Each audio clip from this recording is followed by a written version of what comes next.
Can I please get my hair cut online?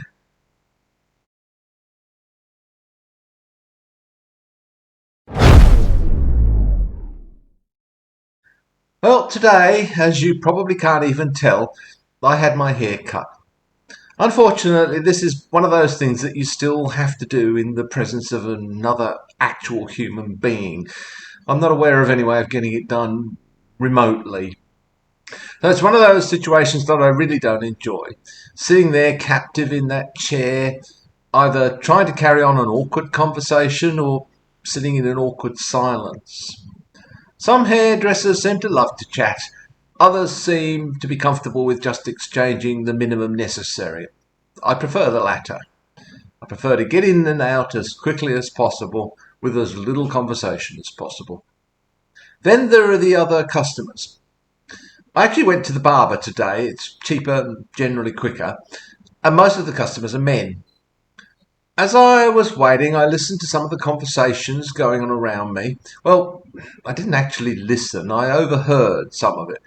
It was difficult not to. One guy in particular was very loud. I couldn't hear the other guy at all. Actually, I'm not sure he had the chance to say anything. This other guy just talked and talked and talked very loudly. He hardly took a breath. Some people can do that, can't they? Words just stream out. They don't seem to have to think before they speak. Well, maybe sometimes they should. But story after story comes. I just can't do that. If I'd just arrived back today from a 4-week holiday in Europe, I still wouldn't be able to do that. But some people can tell stories from every holiday they've ever been on. They can pull out a story from their childhood.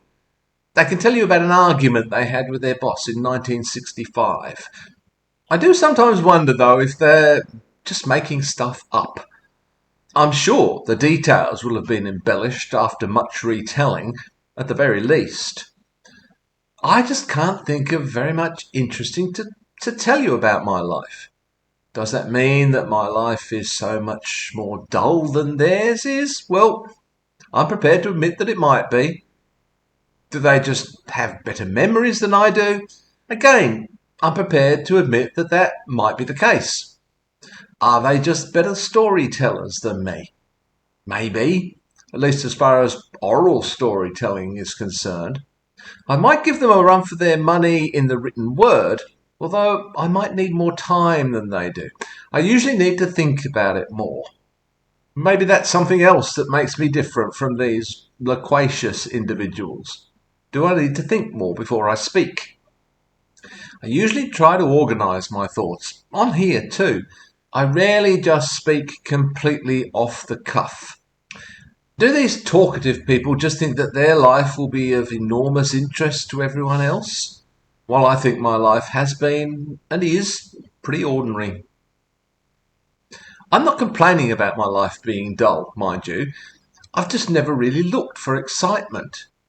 I remember the first time I visited Europe.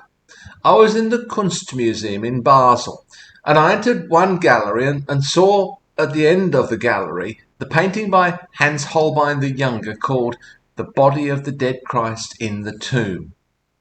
It's an oil painting on wood. It's a pretty confronting image.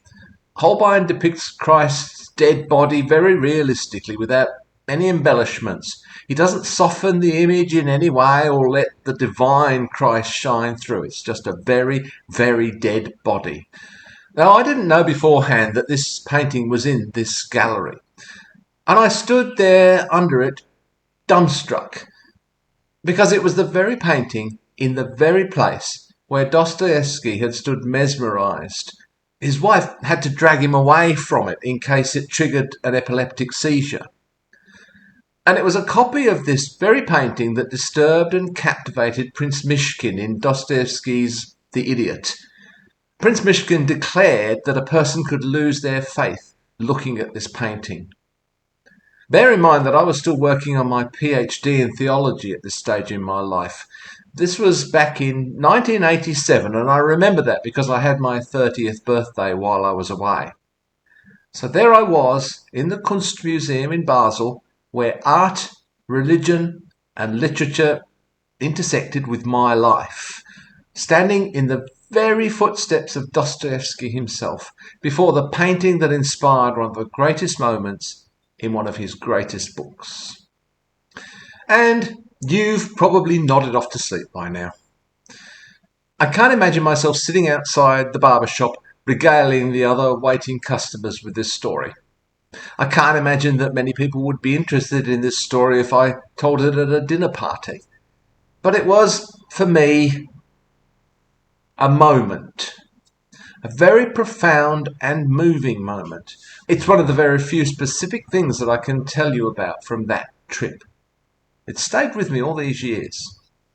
I run out of stories to tell very quickly. Maybe I should be making them up?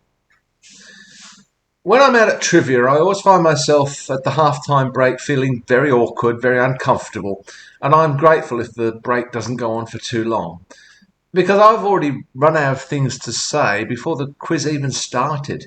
Now, during the break, I'm afraid other people will have to do the work.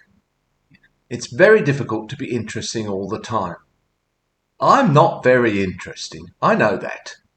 I'm not sure, though, that some of these very loquacious people are really interesting either. They just have this unshakable conviction that they are. I know this must sound odd coming from someone who blabbers away like this on YouTube, but my stats ground me firmly in reality. Not many people do find me interesting, and that's fine. Also, I don't feel bad that I might have bored you all through dinner. After all, you can just hit the pause button and move on to the next video.